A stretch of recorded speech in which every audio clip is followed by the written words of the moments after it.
ალიანსი ევროატლანტიკური არჩევანი, ასე ქვია ახალ პოლიტიკურ კოალიციას, სადაც 7 არასაპარლამენტო პოლიტიკური პარტია შედის.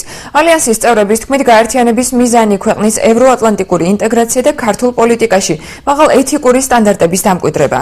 გაერთიანების მმართველი ორგანო პოლიტიკური საბჭო იქნება, რომელშიც კოალიციაში შემავალი პოლიტიკური ორგანიზაციების ორ-ორი წევრი იქნება წარმოდგენილი.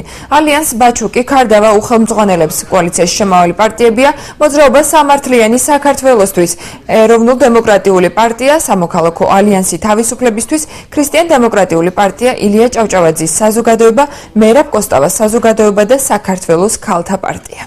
პოლიტიკური ორგანიზაცია შევთანხმდით იმაზე, რომ ქვეყანაში აუცილებლად უნდა ჩამოყალიბდეს არასაპარლამენტო პოლიტიკური ორგანიზაციების ალიანსი, კოალიცია პოლიტიკური პარტიების სახელწოდებით ევროატლანტიკური არჩევანი.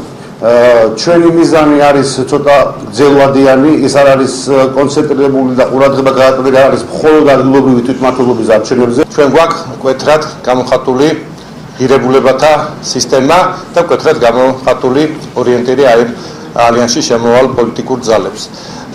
ჩვენ სახელში ცალსახად ფიგურირებს, რომ ჩვენ ვართ ევროატლანტიკური ინტეგრაციის მხარდაჭერები.